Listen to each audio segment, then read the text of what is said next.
జై గురుదేవ్. ఓం శ్రీ సాయిరామ్. అనంత ప్రేమ స్వరూపులారా, నిన్న మీరు గురు సందేశంలో శరీరమే శత్రువు అనే అంశాన్ని గురించి తెలుసుకున్నారు. ఈరోజు గురు సందేశాలలో అత్యంత కీలకమైనటువంటి జ్ఞానం, ధ్యానం, యోగం అనేటటువంటి అంశాన్ని గురించి తెలుసుకోబోతున్నారు. జ్ఞానం, ధ్యానం, యోగం. ఈరోజు గురు సందేశాన్ని వినబోయే ముందు నిన్న మీరు విన్నటువంటి శరీరమే శత్రువు అనే అంశాన్ని గురించి మరొకసారి సమీక్షించుకుందాం. మానవ జీవిత పరమార్థం నెరవేరాలంటే, జీవభావం సమూలంగా కరిగిపోవాలంటే తప్పనిసరిగా సాధన కొనసాగించాలి కదా. సాధన కొనసాగించాలంటే శరీరం సహకరించాలి కదా. శరీరం సహకరించాలంటే అది సంపూర్ణ ఆరోగ్యంగా ఉండాలి. శరీరం ఆరోగ్యంగా ఉన్నప్పుడే సాధనకు అది సహకరిస్తుంది. శరీరంలో నొప్పులు, బాధలు, అసౌకర్యాలు ఉంటే ఎంత జ్ఞానం తెలుసుకున్నా సాధనకు శరీరం సహకరించకపోతే తెలుసుకున్నదంతా బూడిదలు పోసిన పన్నీరే కదా. ఆలోచించండి. ప్రస్తుతం మానవులంతా కూడా సైన్సు, సాంకేతిక పరిజ్ఞానంలో పూర్తిగా నిమగ్నమై శరీరాన్ని సుఖపెట్టే దిశగా జీవిత ప్రణాళికలను రూపొందించుకొని ఆర్థిక వనరుల సేకరణ కోసం ఆరాటపడుతున్నారు. పిన్న వయసు నుండే, విద్యార్థి దశ నుండే పాఠ్య ప్రణాళికలను విపరీతంగా పెంచుకొని పోటీతత్వంతో జీవిస్తూ మనోభారాన్ని పెంచుకుంటూ ఉన్నారు. శారీరక మమకారం ఉన్నంత వరకు, శరీరం పట్ల అభిమానం ఉన్నంత వరకు ఏ వ్యక్తి ఆధ్యాత్మికంగా పరిణతి చెందే ప్రసక్తే లేదు. కాబట్టి ఆధ్యాత్మిక మార్గానికి పునాది శరీరం ఆరోగ్యంగా ఉండటమే. శరీరం సహకరించకపోతే జీవిత పరమార్థం నెరవేరే ప్రసక్తి లేదు. శారీరక మమకారం ఉందంటే ఇంద్రియాల ఉద్రేకం కూడా ఉంటుంది. ఇంద్రియాల ఉద్రేకం ఉందంటే మనసు అసంతృప్తిగా, అశాంతిగా ఉంటుంది. బుద్ధి పక్షపాత ధోరణిలో ఉంటుంది. హృదయ మట్టం మూసుకొని ఉంటుంది. చిత్తమయ కోశం శుద్ధయ్యే అవకాశం లేదు. ఆత్మమయ కోశాన్ని అందుకునే అవకాశం కూడా ఉండదు. కాబట్టి అన్నింటికీ పునాది ఏమిటి? శరీరమే. శరీరమాద్యం కలుధర్మ సాధనం అన్నారు. శరీరం అనే వాహనం సక్రమంగా ఉంటేనే జీవిత ప్రయాణం సజావుగా కొనసాగుతుంది కదా. శరీరం ఎప్పుడైతే రుగ్మతలకు లోనవుతుందో, అనారోగ్యంగా ఉంటుందో జీవిత ప్రయాణం కుంటుపడుతుంది. సాధన కొనసాగించాలన్నా శరీరం సహకరించాలి కదా. నొప్పులు, బాధలు, అసౌకర్యాలు, అతి బరువు, అనవసర బరువు ఉందనుకోండి, శరీరం సాధనకు సహకరించదు కదా. కాబట్టి ప్రస్తుతం మేధావులంతా కూడా ఆధ్యాత్మిక మార్గం వైపుకు పరుగులు తీస్తున్నారు, కానీ శారీరక సుఖానికి అలవాటు పడటం వల్ల ఆధ్యాత్మిక మార్గంలో పరిణతి చెందలేకపోతున్నారు. దురదృష్టం ఏంటంటే తెలివి, మేధా సంపత్తి ఎక్కువగా ఉన్నటువంటి మానవులంతా కూడా సుఖానికి, ఆనందానికి మధ్య ఉన్నటువంటి వ్యత్యాసాన్ని తెలుసుకోలేకపోతున్నారు. శారీరక సుఖాన్ని ఆనందంగా భ్రమిస్తున్నారు.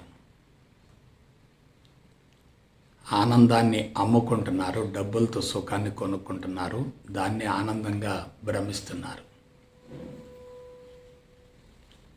బాహ్య ప్రపంచంలో ఆనందం ఎక్కడా లేదు. బాహ్య ప్రపంచం ద్వారా ఆనందం లభించే ప్రసక్తే లేదు. బాహ్య ప్రపంచంలో సుఖం ఉంటుంది, సౌకర్యం ఉంటుంది, విలాసం ఉంటుంది, వినోదం ఉంటుంది, శృంగారం ఉంటుంది, తృప్తి ఉంటుంది, అనుభూతి ఉంటుంది, సంతోషం ఉంటుంది, గుర్తింపు ఉంటుంది, కీర్తి కాంక్ష ఉంటుంది, గుర్తింపు కాంక్ష ఉంటుంది, అధికారం కూడా ఉంటుంది. కానీ అవన్నీ కూడా ఆనందాన్ని హరించి వేసే అంశాలే తప్ప ఆనందాన్ని ఇచ్చేవి కానే కాదు. అందువల్ల శరీర సుఖం అనేది ప్రధానమైనటువంటి అవరోధం అవుతుంది.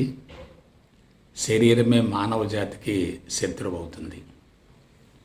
కష్టించి పనిచేసే వాళ్ళు ఎటువంటి సాధనలు చేయవలసిన అవసరమే లేదు.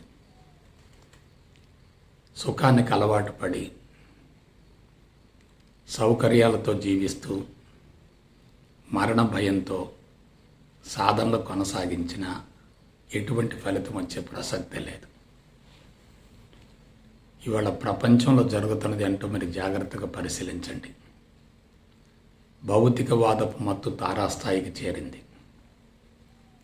సైన్సు సాంకేతిక పరిజ్ఞానం విపరీతంగా వ్యాపిస్తూ ఉంది, శరవేగంగా విస్తరిస్తూ ఉంది. వీటి ఫలితంగా ప్రకృతి వనరులు పూర్తిగా ధ్వంసం అవుతున్నాయి. ప్రకృతిని పతనం చేసి భౌతికవాదపు మత్తులు పెంచుకొని శారీరక సుఖానికి అలవాటు పడి, ఇంద్రియాల వినోదానికి అలవాటు పడి, శారీరక ఇంద్రియ మట్టాల్లో జీవిస్తూ మనసును అశాంతికి అసంతృప్తికి గురి చేసి దీర్ఘకాలిక రుగ్మతలకు లోనై బలవంతంగా ఆధ్యాత్మిక మార్గంలోకి ప్రవేశించిన శరీరం సహకరించకపోతే సత్ఫలితం వచ్చే ప్రసక్తే లేదు. కాబట్టి శారీరక మమకారమే అతి ప్రమాదకరమైంది. దాని నుంచి బయటపడకుండా ఎవరు కూడా జీవిత పరమార్థం నెరవేర్చుకునే అవకాశమే లేదు. అయితే అందుకు మార్గం ఏమిటి?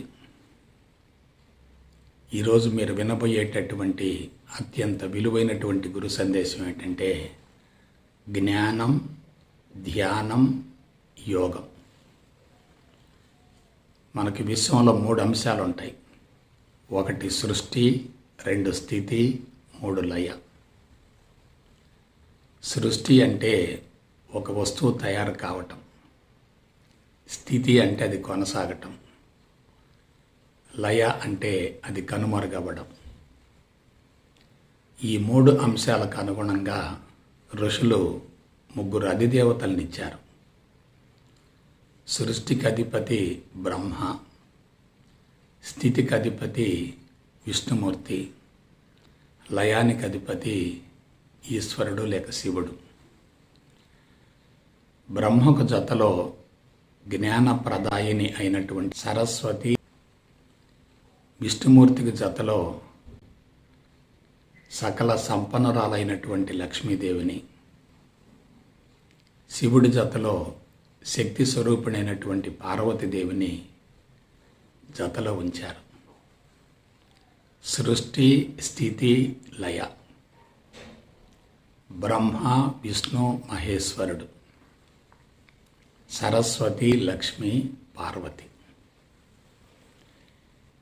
అందుకు అనుగుణంగానే జ్ఞానం, ధ్యానం, యోగం.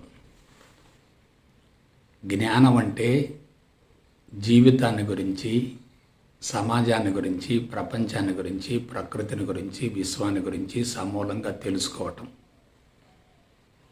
అదే బ్రహ్మతత్వం. బ్రహ్మతత్వానికి సంబంధించిందే బ్రహ్మజ్ఞానం. ధ్యానం అంటే స్థితికి ప్రతిరూపం, విష్ణుమూర్తికి ప్రతిరూపమే. తెలుసుకున్నటువంటి జ్ఞానాన్ని ఏం చేయాలి? నిరంతరం మననం చేసుకుంటూ ఉండాలి. అదే ధ్యానం. ఆ తదుపరి యోగం. యోగం అంటే ఏమిటి? జీవుడు సమూలంగా కరిగిపోయి జీవాత్మ పరమాత్మలో లయం కావటమే. అంటే జీవుడు కనుమరుగవటం. కాబట్టి ముందు జ్ఞానం, తర్వాత ధ్యానం, ఆ తర్వాత యోగం. ఈ 3 గురించి శాస్త్రయుక్తంగా తెలుసుకునేటట్లయితే జీవితాంతం నిరంతరం సాధన జరుగుతూనే ఉంటుంది. ప్రతి పదానికి ద్వంద్వం ఉంటుంది, ప్రతి వస్తువుకి ద్వంద్వం ఉంటుంది, ప్రతి సంఘటనకి ద్వంద్వం ఉంటుంది, ప్రతి సన్నివేశానికి ద్వంద్వం ఉంటుంది. జ్ఞానం ఉందంటే అజ్ఞానం ఉంటుంది, ధ్యానం ఉందంటే పరధ్యానం ఉంటుంది, యోగం ఉందంటే వియోగం ఉంటుంది. సో అజ్ఞానం జ్ఞానం, పరధ్యానం ధ్యానం, వియోగం యోగం. జ్ఞానం అనేది ఎవరికి అవసరం అవుతుంది, ఎప్పుడు అవసరం అవుతుంది, ఎందుకు అవసరం అవుతుంది? అజ్ఞానంలో జీవించే వ్యక్తి జ్ఞానం అవసరం అవుతుంది. అజ్ఞానం అనే చీకటి ఉంటేనే జ్ఞానం అనే వెలుగు కోసం ఎవరైనా పరితపిస్తూ ఉంటారు. అజ్ఞానం అనే చీకటి తొలగిపోవాలంటే జ్ఞానం అనేటటువంటి వెలుగు ఉండాలి. ఇక్కడ మనం రెండు విషయాల్ని జాగ్రత్తగా పరిగణనలోనికి తీసుకోవాలి. అజ్ఞానము అంటే చీకటి, అజ్ఞానము అంటే సమస్య, అజ్ఞానము అంటే చెడు కర్మఫలం, అజ్ఞానం అంటే రుగ్మత, అజ్ఞానం అంటే జీవితాన్ని గురించి సరైనటువంటి అవగాహన లేకపోవటం. ఎవరికైతే అజ్ఞానం ఎక్కువగా ఉంటుందో వాళ్ళు శారీరక మమకారంతో, ఇంద్రియాల ఉద్రేకంతో, మనసును అసంతృప్తికి గురి చేసుకొని, బుద్ధిని పక్షపాతంలో ఉంచి, ప్రపంచం అనేటటువంటి మత్తులో ఉండి, అనవసరపు మిథ్యా సమాచారాన్ని, సైన్సు సాంకేతిక పరిజ్ఞానాన్ని, భౌతిక జ్ఞానాన్ని విపరీతంగా సేకరించుకుంటూ ఉండి మనోభారాన్ని పెంచుకుంటారు. కాబట్టి అజ్ఞానం జ్ఞానం లేదు, మరొక పదాన్ని వాడదాం, అజ్ఞానము ఆత్మజ్ఞానం. అజ్ఞానం అనే చీకటి తొలగిపోవాలంటే తప్పనిసరిగా ఆత్మజ్ఞానం కావాలి. ఎవరైనా ఆత్మజ్ఞానంతో జీవితాన్ని ప్రారంభించలేరు, తప్పనిసరిగా అజ్ఞానంతోనే జీవితాన్ని ప్రారంభిస్తారు. ఎందువలన? జీవభావం ఉందంటే అది అజ్ఞానానికి ప్రతిరూపమే కదా. తల్లిదండ్రుల ద్వారా బీజాలు విడుదలై ఆ అర్ధబీజాల కలయికతో కారణ శరీరం ఏర్పడిందంటే ఆ కారణ శరీరంలో కోరికలు, సంకల్పాలు, ఆశయాలతో కూడినటువంటి జీవుడు నిక్షిప్తమై ఉంటాడు కదా. జీవభావం అంటే ఏమిటి? అజ్ఞానానికి ప్రతిరూపం. కాబట్టి అటువంటి జీవభావం తొలగిపోవాలంటే తప్పనిసరిగా ఆత్మజ్ఞానం కావాలి. కాబట్టి నేను గతంలో చెప్పాను, మరలా చెప్తున్నాను, జ్ఞానపరంగా పరిణతి చెందకుండా ఎవరు కూడా సాధనను కొనసాగించకూడదు. జ్ఞానపరంగా పరిణతి చెందితేనే ధ్యానానికి ఉపక్రమించాలి. మనసును సంసిద్ధం చేయకుండా బలవంతంగా ధ్యానానికి కూర్చోకూడదు. మనసును సంసిద్ధం చేయాలంటే తప్పనిసరిగా అజ్ఞానం అనే చీకటి తొలగిపోవాలి, ఆత్మజ్ఞానం అనే వెలుగు రావాలి. ఇక్కడ రెండు పదాలు ఉన్నాయి. ఒకటి అజ్ఞానాన్ని తొలగించుకోవటం, రెండవది ఆత్మజ్ఞానాన్ని పెంపొందించుకోవటం. అజ్ఞానం తొలగిపోతే సరిపోతుంది కదండి, నీకు ఆత్మజ్ఞానం ఎందుకని అనుకోవచ్చు. కాదు. అజ్ఞానం అనేది చెడు సంస్కారాలకి మూలమవుతుంది. అజ్ఞానంతో జీవించే వాళ్ళు మస్తిష్కంలో చెడు సంస్కారాల మోతాదుని విపరీతంగా పెంచుకుంటారు. ఆ చెడు సంస్కారాలన్నీ కూడా బరువుగా, భారంగా, లోతుగా రికార్డ్ అయి ఉంటాయి. ఉపచేతన, అంతశ్చేతన మనసులలో లోతుగా నిక్షిప్తమై ఉంటాయి. చెడు సంస్కారాలు సమూలంగా తొలగిపోకుండా ఆత్మజ్ఞానాన్ని బలవంతంగా లోపల నింపినా ఎటువంటి ప్రయోజనం ఉండదు. కాబట్టి చెడు సంస్కారాలు అనబడేటటువంటి కలుపు మొక్కలు మొత్తం సమూలంగా తొలగిపోతేనే ఉత్తమ సంస్కారాలకు శక్తి పెరుగుతుంది. చెడు సంస్కారాల మోతాదు ఎక్కువగా ఉంటే ఉత్తమ సంస్కారాలకు శక్తి ఉండదు, అవి క్రమేపీ హరించుకుపోతాయి. నెగటివ్ అనేది బరువుగా ఉంటుంది, భారంగా ఉంటుంది, లోతుగా ఉంటుంది, దాని తీవ్రత ఎక్కువగా ఉంటుంది. ఎన్ని ఉత్తమ సంస్కారాలు ఉన్నప్పటికీ కొద్ది మోతాదులో చెడు సంస్కారాలు ఉండేటట్లయితే ఇవి ఆ ఉత్తమ సంస్కారాల ప్రభావాన్ని సమూలంగా హరించి వేస్తాయి. కాబట్టి జాగ్రత్తగా విశ్లేషించుకోండి. అజ్ఞానము అంటే చెడు కర్మఫలం, అజ్ఞానము అంటే రుగ్మత, అజ్ఞానము అంటే సమస్య, అజ్ఞానం అంటే చెడు సంస్కారాలకు ప్రతిరూపం. అలా అజ్ఞానం అనేది ఉంటేనే, జీవభావం ఉంటేనే, చెడు సంస్కారాలు ఉంటేనే జీవితం ప్రారంభమవుతుంది. కాబట్టి జీవుడు అంటే ఎవరు?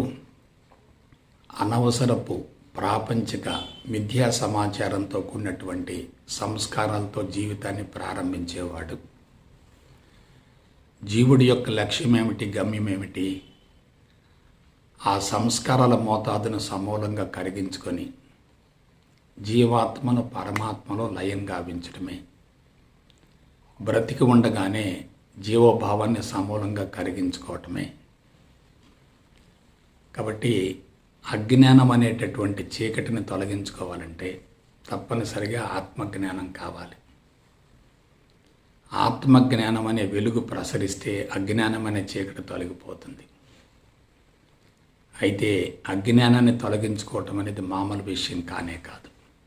ఎందువలన ప్రస్తుతం మానవులంతా కూడా సైన్సు సాంకేతిక పరిజ్ఞానంలో పూర్తిగా నిమగ్నమై భౌతికవాదపు మత్తును పెంచుకొని కలుషితమైనటువంటి వాతావరణంలో జీవిస్తున్నారు. ఇటువంటి కలుషితమైన వాతావరణంలో జీవిస్తున్నప్పుడు అడుగడుగున ప్రతి క్షణం కూడా చెడు వాసన బీజాలు భూమండలం అంతటా పరిభ్రమిస్తూ ఉండి చెడు యొక్క మోతాదుని ఇంకా పెంచుతూనే ఉంటాయి. కాబట్టి చెడు సంస్కారాలు లోపల ఉన్నాయనుకోండి, అవి మనిషిని చెడు వైపుకే ప్రేరేపిస్తూ ఉంటాయి. ఒకవేళ ఉత్తమ సంస్కారాలు ఉన్నప్పటికీ చుట్టూ కలుషితమైనటువంటి వాతావరణం ఉంది కాబట్టి తమ ప్రమేయం లేకుండానే ఆ కలుషితమైనటువంటి వాసన బీజాలు లోపలకు ప్రవేశించే అవకాశం ఉంటుంది. కాబట్టి జాగ్రత్తగా విశ్లేషించుకోండి. లోపల చెడు సంస్కారాలు ఉన్నప్పటికీ చుట్టూ పరిసరాలు గనక పవిత్రంగా ప్రశాంతంగా ఉండేటట్లయితే ఆ చెడు సంస్కారాలను, అజ్ఞానాన్ని సులభంగా తొలగించుకునే అవకాశం ఉంటుంది. లోపల చెడు సంస్కారాలు ఉండి చుట్టూ కలుషితమైనటువంటి వాతావరణం ఉన్నప్పుడు ఎంత వద్దనుకున్నా, ఎంత నిరోధించినా మనిషి చెడు వైపుకే ఆకర్షింపబడుతూ ఉంటాడు. అందున భౌతికవాదపు మత్తు తారాస్థాయిలో ఉంది కాబట్టి, సైన్సు సాంకేతిక పరిజ్ఞానం యొక్క తీవ్రత ఎక్కువగా ఉంది కాబట్టి చుట్టూ ఆకర్షణీయమైనటువంటి వస్తువులు, సంఘటనలు, సన్నివేశాలు కనిపిస్తూ ఉన్నాయి కాబట్టి మీడియా ద్వారా అందేటటువంటి సమాచారం అంతా కూడా కలుషితంగా ఉంది కాబట్టి మనం కంటితో చూసేది, చెవులతో వినేది, రుచి చూసేది, వాసన చూసేది, స్పృశించేది అంతా కూడా నెగిటివ్ సమాచారమే. కాబట్టి మనిషి అజ్ఞానం అనే చీకటి నుంచి బయటపడటం అనేది మామూలు విషయం కానే కాదు. అదొక రకంగా కత్తి మీద సాము లాంటిది. అందుకే గుర్తుంచుకోండి, అంతరంగ శుద్ధి గావించుకోవాలి అనేటటువంటి తీవ్రమైనటువంటి ఆకాంక్ష ఎంత ముఖ్యమో అందుకు అనుకూలమైనటువంటి పరిసరము, వాతావరణం కూడా అంతే ముఖ్యం. పరిసరము, వాతావరణం ఎప్పుడైతే కలుషితంగా ఉంటుందో అంతరంగ శుద్ధికి అది తీవ్రమైనటువంటి అవరోధం అవుతుంది. ఇవాళ మీరు ఎవరినన్నా తీసుకోండి, పుట్టుకతోటే చెడు సంస్కారాల మోతాదు విపరీతంగా పెరుగుతూ ఉంది. సైన్సు సాంకేతిక పరిజ్ఞానం మధ్యలో, వస్తువుల యొక్క మధ్యలో, టెక్నాలజీ మధ్యలో, ఎలక్ట్రానిక్ పరికరాల మధ్యలో మనిషి జీవిస్తున్నాడు కాబట్టి ఆ కలుషితాన్ని నుండి పూర్తిగా బయటపడే అవకాశం లేదు. కలుషితాన్ని లోపలికి ప్రవేశించకుండా నిరోధించే అవకాశం కూడా లేదు. కాబట్టి అజ్ఞానం అనేటటువంటి చీకటిని తొలగించుకోవటం చాలా కష్టం. అజ్ఞానం అనే చీకటి తొలగిపోవాలంటే ఆత్మజ్ఞానం అనబడేటటువంటి వెలుగుంటే సరిపోతుంది అనుకోవచ్చును, కానీ అది వాస్తవం కాదు. ఆత్మజ్ఞానం అనే వెలుగు లోపలికి ప్రవేశించడానికి శరీరం సహకరించాలి కదా. చుట్టూ కలుషితమైనటువంటి వాతావరణం ఉన్నప్పుడు, అంతరంగం సమూలంగా కలుషితమై ఉన్నప్పుడు, చెడు సంస్కారాలతో నింపబడి ఉన్నప్పుడు మనం ఆత్మజ్ఞానాన్ని బలవంతంగా చెవులో నూరిపోసినా అది ప్రవేశించే అవకాశమే లేదు. అందువల్ల సైన్సు సాంకేతిక పరిజ్ఞానపు తీవ్రత నుండి మనిషి బయటపడలేడు. కాబట్టి మనం సాంకేతిక పరమైనటువంటి విధానాన్ని అనుసరించగలగాలి. అదేమిటి? పాజిటివ్ నెగిటివ్లను గురించి జాగ్రత్తగా విశ్లేషించుకోగలగాలి. చుట్టూ కనిపించేటటువంటి కలుషితం వెనుక తప్పనిసరిగా పవిత్రత కూడా ఉంది, స్వచ్ఛత కూడా ఉంది. ఎక్కడైతే నెగిటివ్ ఉంటుందో అక్కడ పాజిటివ్ కూడా ఉంటుంది. నెగిటివ్ అనేది పాజిటివ్ నుండే ఉత్పన్నమవుతుంది. అయితే ఆ పాజిటివ్ను హరించి వేస్తుంది, కప్పి వేస్తుంది. మనం సాంకేతిక పరంగా జ్ఞానాన్ని గురించి అవగాహన గావించుకునేటట్లయితే, చెడు వెనుక మంచి దాగి ఉంది అని తెలుసుకోగలిగితే చెడును వ్యతిరేకించే ప్రసక్తి లేదు. కాబట్టి చెడును వ్యతిరేకించకుండా ఉండేటట్లయితే దాని తీవ్రత తగ్గుతుంది. చెడు వైపుకు ఆకర్షింపబడకుండా ఉండాలంటే మనకి విచక్షణ ఉండాలి, వివేచన ఉండాలి. విచక్షణ, వివేచన రెండు ఉన్నటువంటి వ్యక్తులు ఎవరైనా చెడు వైపుకు ఆకర్షింపబడే ప్రసక్తి లేదు. కాబట్టి చెడు వెనుకున్నటువంటి మంచిని గుర్తించాలి, మంచి వెనుకున్నటువంటి చెడును గ్రహించగలగాలి. మంచి చెడు రెండు సమాన మోతాదులో ఉన్నాయి అనేటటువంటి భావన కలిగితే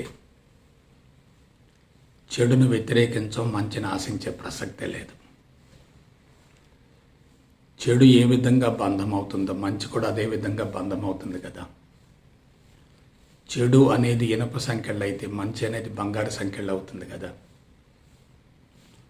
మంచిని ఆశిస్తున్నామంటే చెడును వ్యతిరేకిస్తున్నట్లే కదా. మంచిని కోరుకుంటున్నామంటే చెడు పట్ల మనకి విముఖత ఉన్నట్లే కదా. వాస్తవానికి చెడు కూడా భగవంతుడిలో ఒక భాగమే కదా, మాయకు ప్రతిరూపమే కదా. మాయ కూడా భగవంతుడిలో ఒక భాగమే కదా. కాబట్టి మనం బ్రహ్మజ్ఞానాన్ని, ఆత్మజ్ఞానాన్ని సాంకేతిక పరంగా విశ్లేషించుకోగలిగితే చెడు వెనక మంచి ఉంటుంది అని గ్రహించగలిగితే, మంచితో పాటు చెడు ఉంటుంది అని గమనించగలిగితే తప్పనిసరిగా ఆత్మజ్ఞానం అనుభవంలోకి వచ్చే అవకాశం ఉంటుంది. కాబట్టి అజ్ఞానం అనే చీకటి తొలగిపోవాలంటే ఆత్మజ్ఞానం అనే వెలుగును నింపగలగాలి. చీకటిని తొలగించాలని కసరత్తు చేయకూడదు. చీకటిని కూడా భగవంతునిలో ఒక భాగంగా భావించగలగాలి. మరొక కీలకమైన విషయం, జ్ఞానం కూడా మాయా అని తెలుసుకున్నాం అనుకోండి, చెడు మంచి రెండు కూడా మాయకు ప్రతిరూపం అవుతాయి కదా. కాబట్టి అజ్ఞానం మాయా అనుకుంటున్నాం, జ్ఞానం కూడా మాయే కదా. అజ్ఞానం బంధం అనుకుంటున్నాం, జ్ఞానం కూడా బంధమే కదా. చెడు బంధం అనుకుంటున్నాం, మంచి కూడా బంధమే కదా. సమాచారం ఏదైనా ఎటువంటిదైనా మాయకు ప్రతిరూపమే కదా. సమాచారమే మాయ అయినప్పుడు మనం దేనికి పట్టింపును కానీ ప్రాధాన్యతను కానీ ఇవ్వవలసినటువంటి అవసరమే లేదు. కాబట్టి మరొక కీలకమైనటువంటి విషయం మీకు తెలియజేస్తున్నాను. జ్ఞానం అనే పునాది లేకుండా ధ్యానానికి వెళ్ళకూడదు. జ్ఞానాన్ని గురించినటువంటి సంపూర్ణ అవగాహన ఉంటేనే ధ్యానంలో పట్టు లభిస్తుంది. జ్ఞానం అనే పునాది లేకుండా ధ్యానంలో కూర్చుంటే కురుక్షేత్ర సంగ్రామం జరుగుతుంది. శక్తి విపరీతంగా హరించుకుపోతుంది. అందుకే మెంటల్ ప్రిపరేషన్ అనే మాట ఎక్కువగా వాడుతూ ఉన్నాను. మనసును సంసిద్ధం చేయకుండా బలవంతంగా ధ్యానానికి కూర్చోకూడదు. మనసును సంసిద్ధం చేసేటట్లయితే ధ్యానం ఒక ఆట అవుతుంది. మనసును సంసిద్ధం చేయకపోతే ధ్యానం ఒక పోరాటం అవుతుంది. కాబట్టి జ్ఞానము, గురువు, భగవంతుడు మూడు మాయా బంధము అని తెలుసుకున్నాం అనుకోండి, భౌతిక ప్రపంచంతో ఉన్నటువంటి బలీయమైనటువంటి సంబంధం అంతా సమూలంగా తెగిపోతుంది. అప్పుడు అంతరంగ శుద్ధిని ప్రారంభించాలి. భౌతిక ప్రపంచంతో బలీయమైనటువంటి సంబంధాలుండి రాగద్వేషాలు ఇరుక్కుని పోయేటట్లయితే సాధన కూడా అదే తరహాలో కొనసాగుతుంది. లోపల కూడా రాగద్వేషాలు ప్రకోపిస్తాయి. అసంతృప్తి తీవ్ర స్థాయిలో ఉంటుంది. బయటకు వచ్చిన తర్వాత అదే స్థితితో ప్రపంచంలోకి వెళితే ఘర్షణ ఇంకా పెరుగుతుంది. అందుకే ముందు జ్ఞానం చాలా అవసరం.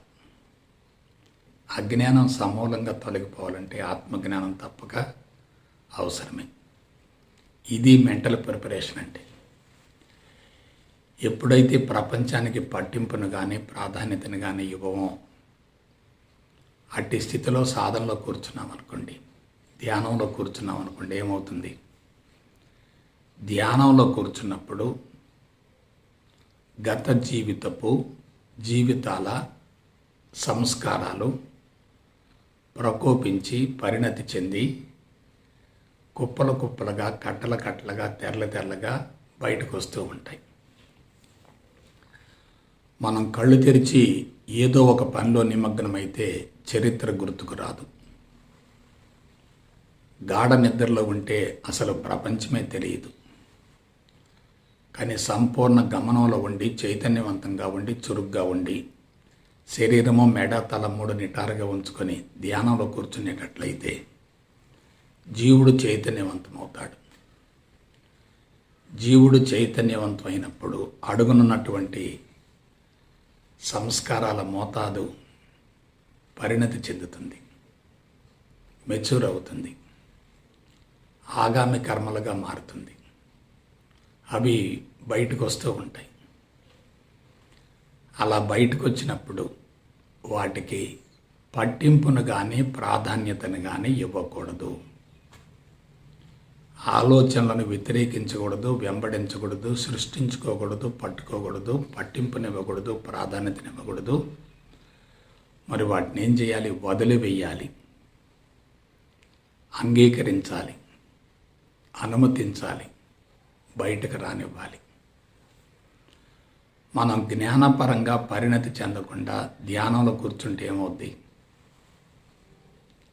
రాగద్వేషాలు బలీయంగా ఉండి, ప్రపంచంతో బలమైనటువంటి సంబంధం ఎక్కువగా ఉండి ధ్యానంలో కూర్చుంటే ఏమవుతుంది? అదే తరహా ధ్యానంలో కూడా కొనసాగుతుంది కదా. బాహ్య ప్రపంచంతో బలీయమైన సంబంధాలు ఉన్నాయంటే అటువంటి సమాచారం ధ్యానంలో కూడా కొనసాగుతుంది కదా. ఎప్పుడైతే ధ్యానంలో కూర్చుంటామో వచ్చేటటువంటి ఆలోచనల పట్ల కూడా రాగద్వేషాలు ఉంటాయి కదా, వ్యతిరేకత ఉంటుంది కదా, అనుకూలత ఉంటుంది కదా. అనుకూలతను ఆశిస్తూ ఉండి వ్యతిరేకతను తిరస్కరిస్తూ వద్దనుకుంటూ ఉంటే అక్కడ ఘర్షణ జరుగుతుంది కదా. కాబట్టి ధ్యానం ఎందుకు కొనసాగించాలి? అంతరంగ శుద్ధి కోసం ధ్యానాన్ని కొనసాగించాలి. ధ్యానంలో కూర్చున్నప్పుడు ఆలోచనలు కుప్పలుగా కట్లగా తెరలుగా వస్తున్నాయంటే జీవుడు కరిగిపోతున్నట్లే కదా. జీవుడు కరిగిపోవాలా, బలోపేతం కావాలా? జీవుడు తప్పనిసరిగా కరిగిపోవాలి. జీవుడు కరిగిపోవాలంటే ఏమిటి? జీవుడికి సంబంధించినవి కదా ఆలోచనలన్నీ కూడా. జీవుడికి సంబంధించినవే కదా సంస్కారాలన్నీ కూడా. జీవుడికి సంబంధించిందే కదా సమాచారం అంతా కూడా. అది బయటకు వస్తూ ఉంటే ఏం చేయాలి? శుభ పరిణామంగా భావించాలి, పాజిటివ్గా భావించాలి. అదే భౌతిక ప్రపంచంతో బలీయమైన సంబంధాలు ఉన్నాయనుకోండి, కళ్ళు మూసుకుంటే ఉత్పన్నమయ్యేటటువంటి ఆలోచనల పట్ల కూడా పక్షపాత ధోరణి ఉంటే లోపల ఘర్షణ జరుగుతుంది. లేదు, ఆలోచనల యొక్క తీవ్రత వలన వాటిని వ్యతిరేకించడం వల్ల శక్తి హరించిపోయి నిద్రమత్తు వస్తుంది. లేదా పరధ్యానానికైనా వెళతాం. కాబట్టి మెంటల్ ప్రిపరేషన్ అంటే ఏమీ లేదు.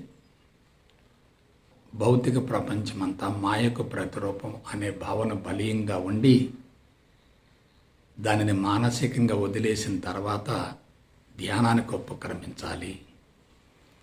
అందుకు మనకేం కావాలి? అజ్ఞానం అనే చీకటి తొలగిపోవాలి, ఆత్మజ్ఞానం అనే వెలుగు రావాలి. దానికి మనం ఏం చేయాలి? సాంకేతిక విధానాన్ని ఉపయోగించాలి. పాజిటివ్ నెగటివ్లను గురించి సమగ్రమైనటువంటి సంపూర్ణమైనటువంటి విశ్లేషణ ఉండాలి, విచారణ ఉండాలి. అయితే భౌతిక ప్రపంచంతో బలీయమైనటువంటి సంబంధాలు తెగిపోతాయి కదా గురూజీ, ఇక మరలా ధ్యానం ఎందుకని అనుకోవచ్చు. భౌతిక ప్రపంచంతో ఉన్నటువంటి బలీయమైనటువంటి సంబంధాలు తెంచుకోగలగటం చాలా కష్టం. ఎందువల్ల? సమాచారం వరకే తెలిసింది కానీ అనుభవంలోకి రాలేదు కదా. అంతరంగంలో సంస్కారాలని కరిగించుకోవటం కూడా బహు కష్టం. ఎందుకంటే జ్ఞానపరంగా పరిణతి చెందినప్పటికీ అది అనుభవంలోకి రావాలి కదా.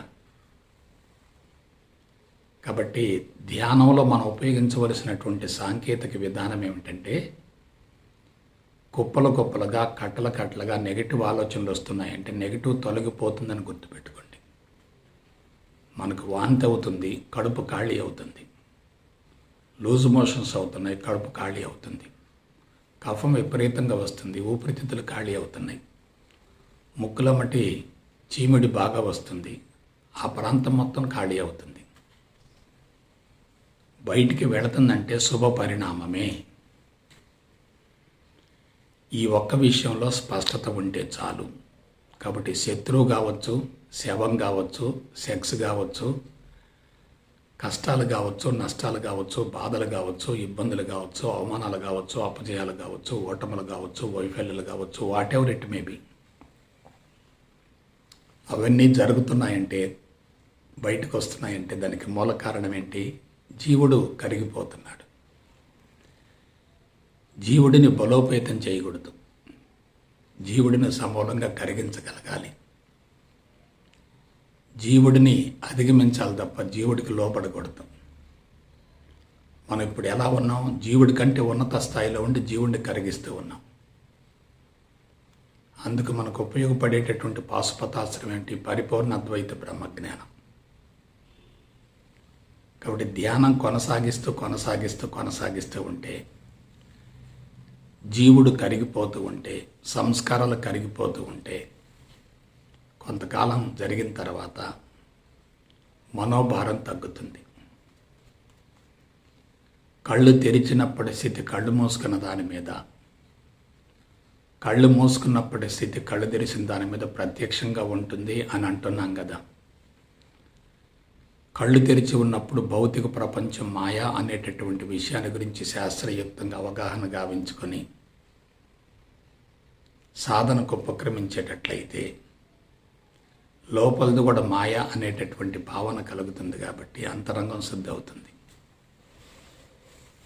అంతరంగం శుద్ధి అవుతూ ఉంటే కళ్ళు తెరిచిన తర్వాత బాహ్య ప్రపంచం కూడా మాయ అని చెప్పి అనుభవంలోకి వస్తుంది. కాబట్టి ఎందుకు కళ్ళు మూసుకోవాలి, ఎందుకు ధ్యానం కొనసాగించాలంటే, తెలుసుకోవటం అనేది సృష్టి. కానీ తెలుసుకున్నది అనుభవంలోకి రావాలంటే స్థితి జరగాలి. ముందు బ్రహ్మ, తర్వాత విష్ణుమూర్తి. ధ్యానం అనేది అంతరంగ శుద్ధికి ఒక టానిక్ లాంటిది, విటమిన్ లాంటిది. ధ్యానం ఎప్పుడైతే సజావుగా కొనసాగుతుందో అంతరంగం సమూలంగా శుద్ధి అవుతుంది. ఆ ధ్యానం సజావుగా కొనసాగాలంటే మెంటల్ ప్రిపరేషన్ కావాలి. అజ్ఞానం అనే చీకటి తొలగిపోవాలి, ఆత్మజ్ఞానం అనే వెలుగు రావాలి. ప్రస్తుత కాలమాన పరిస్థితులలో అజ్ఞానాన్ని తొలగించుకోవటం చాలా కష్టం. ఆత్మజ్ఞానాన్ని లోపలకు స్వీకరించడం కూడా బహు కష్టతరమే. అయినా సరే సాధనమున పనులు సమకూరు ధరలోన తినగ తినగ వేము తీయగనుండు. సాధన చేస్తూ ఉండే కొలది తప్పనిసరిగా అనుభవం వస్తూనే ఉంటుంది. మొట్టమొదట కారు డ్రైవింగ్ చేసేటప్పుడు చాలా ఇబ్బందికరంగా ఉంటుంది. తప్పనిసరిగా వేరే వాళ్ళ యొక్క సహాయం తీసుకుంటాం. ఒక నెల రోజులు వేరే వాళ్ళ ద్వారా ట్రైనింగ్ పొందిన తర్వాత ఎవరితో నిమిత్తం లేకుండా మనంతట మనమే కారు డ్రైవింగ్ చేయగలుగుతాం కదా. ఇది కూడా అంతే. కాబట్టి జ్ఞానం అనేది ఉంటేనే ధ్యానం కుదురుతుంది. జ్ఞానం అనేది లేకుండా ధ్యానంలో కూర్చుంటే మతి భ్రమిస్తుంది, జ్ఞాపకశక్తి తగ్గుతుంది, ఏకాగ్రత తగ్గుతుంది, జుట్టంతా ఊడిపోతుంది. పాత రుగ్మతులు తొలగిపోకపోగా అదనంగా రుగ్మతులు చేరుతూ ఉంటాయి. ఇది చాలా ప్రమాదకరం. అందుకే పరిపూర్ణ జ్ఞానమే పరమౌషధం అన్నాను, పరిపూర్ణ జ్ఞానమే పరిష్కారం అన్నాను. జ్ఞానం ఒక్కటే ఉంటే ధ్యానం లేకపోతే ప్రమాదం అన్నాను. జ్ఞానం ఉండాలి, దానికి అనుగుణంగా ధ్యానం కూడా ఉండాలి. కాబట్టి ధ్యానానికి ముందు మెంటల్ ప్రిపరేషన్ జరిగితే ధ్యానం ఒక ఆట అవుతుంది. మెంటల్ ప్రిపరేషన్ లేకుండా ధ్యానాలు కూర్చుంటే అది పోరాటం అవుతుంది. ఎప్పుడైతే ధ్యానం కొనసాగుతూ ఉంటుందో జీవుడు దశల వారీగా కరిగిపోతూ ఉంటాడు. జీవుడు కరిగిపోయే కొలది దైనందిన జీవితంలో విప్లవాత్మక మార్పులు వస్తాయి. మనం ప్రపంచాన్ని చూసే కోణం మారిపోతుంది, ప్రపంచం మనల్ని చూసేటటువంటి కోణం మారిపోతుంది. అంతకుముందు ఏదైతే ముఖ్యం అనుకున్నామో ఇప్పుడు అది ప్రాముఖ్యత కాదు అని తెలిసిపోతుంది. దేనికోసమైతే మనం వెంపర్లాడామో అదంతా మనకు అవసరం లేదనే భావన కలుగుతుంది. ప్రపంచం నుండి ఆనందం లభించదు అనే భావన ఎప్పుడైతే కలుగుతుందో ప్రపంచం విలువ లేనిదిగా గోచరిస్తుంది. ప్రపంచంలో ఆనందం ఉందని వెంటబడ్డామనుకోండి, ఆనందం లభించకపోగా ఆనందం హరించుకుపోతుంది. కాబట్టి ధ్యానం కొనసాగే కొలది శారీరక, ఇంద్రియ, మానసిక, బుద్ధి మట్టాలలో విప్లవాత్మక మార్పులు వస్తూ ఉంటాయి. ఎప్పుడైతే కింద మట్టాలు మొత్తం సమూలంగా శుద్ధి అవుతున్నాయో అప్పుడు హృదయ మట్టం తెరుచుకుంటుంది. ప్రజా సంబంధాల్లో దూసుకుపోయేటటువంటి తత్వం ఉంటుంది. మనం ప్రపంచాన్ని ప్రేమిస్తూ ఉంటే ప్రపంచం తిరిగి మనల్ని ప్రేమిస్తూ ఉంటుంది. మనం ఆనందంగా జీవిస్తూ ఆనందాన్ని పంచగలిగితే ప్రపంచం కూడా తిరిగి మనకి దాన్ని అందిస్తూ ఉంటుంది. యాక్షన్ బట్టి రియాక్షన్ ఉంటుంది, చర్యను బట్టి ప్రతిచర్య ఉంటుంది కదా. ఆలోచించండి. కాబట్టి ఇది ధ్యానంలో ఉన్నటువంటి కీలకమైనటువంటి రహస్యం. ఆ తర్వాత యోగం సిద్ధిస్తుంది. ఎలా సిద్ధిస్తుంది? జీవాత్మ కరిగిపోతూ ఉంటుంది,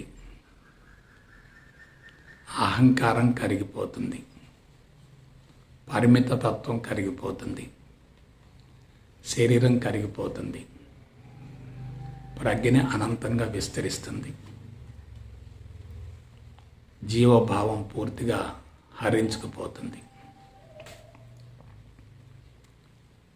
జీవుడి చుట్టూ ఉన్నటువంటి పొర తొలగిపోయిందనుకోండి, జీవుడు ఏమవుతాడు? విశ్వంలో కలిసిపోతాడు.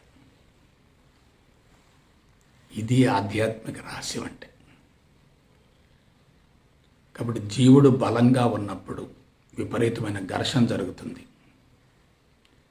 జీవుడు బలహీనపడుతూ ఉంటే ఘర్షణ కూడా తగ్గుతూ ఉంటుంది. కాబట్టి జ్ఞానాన్ని పొందేటప్పుడే విపరీతమైన కసరత్తు చేయాలి. ఎందువల్ల?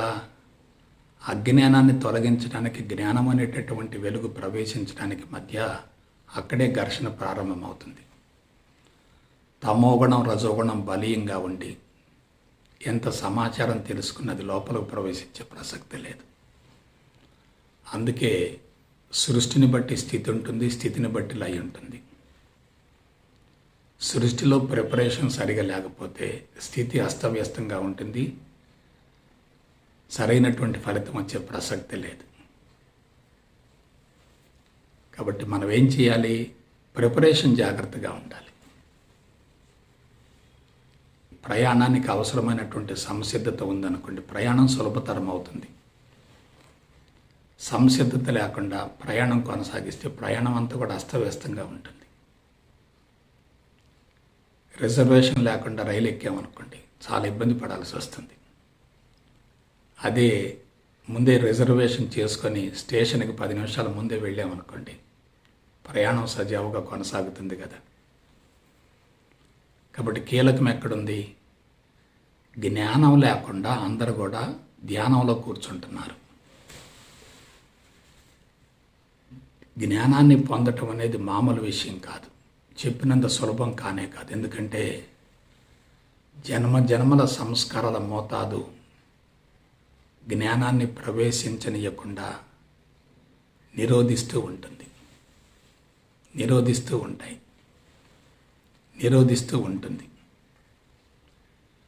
కాబట్టి ముందు ప్రిపరేషన్ జాగ్రత్తగా ఉంటే ఫలితాన్ని గురించి ఆలోచించవలసినటువంటి అవసరం ఉండదు. విత్తనాన్ని బట్టి ఫలం ఉంటుంది కదా. వేసుకునేటటువంటి విత్తనాన్ని బట్టి లభించేటటువంటి ఫలం ఉంటుంది కదా. విత్తనం సరిగా లేకపోతే ఫలం రాదు కదా. ఆలోచించండి.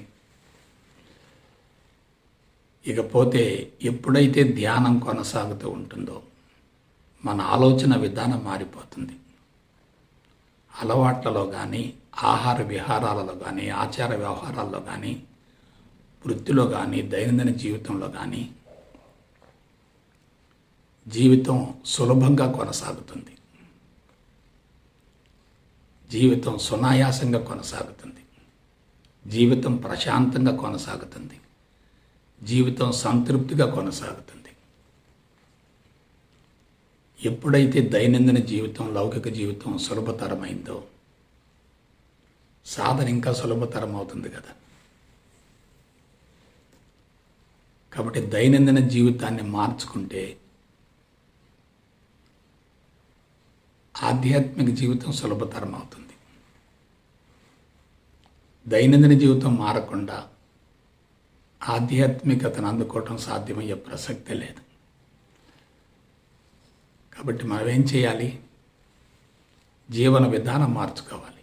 ఆహార విహారాలలో, ఆచార వ్యవహారాల్లో, ప్రజా సంబంధాల్లో పూర్తిగా విజయవంతం కావాలి. ఎప్పుడైతే ప్రజా సంబంధాలు మెరుగ్గా ఉంటాయో శక్తి పెరుగుతూ ఉంటుంది. ఇప్పుడు అసలు విషయానికి వద్దాం. మనిషికి ప్రస్తుతం ఆర్థిక వనరులు చాలా ముఖ్యం. అందుకే మనకు విష్ణుమూర్తి కావాలి, లక్ష్మీదేవి కావాలి. ఆ ఆర్థిక వనరులు సేకరించుకోబోయే ముందు, ఆర్థిక వనరులను సమకూర్చుకోబోయే ముందు మనకి బ్రహ్మ సరస్వతి ఇద్దరు కావాలి. ఎప్పుడైతే బ్రహ్మ సరస్వతి ఇద్దరు ఉంటారో ఆర్థిక వనరుల గురించినటువంటి ఆరాటం ఉండదు. కాబట్టి ఖండబలం ఉంటుంది, అర్ధబలం ఉంటుంది, అంగబలం ఉంటుంది.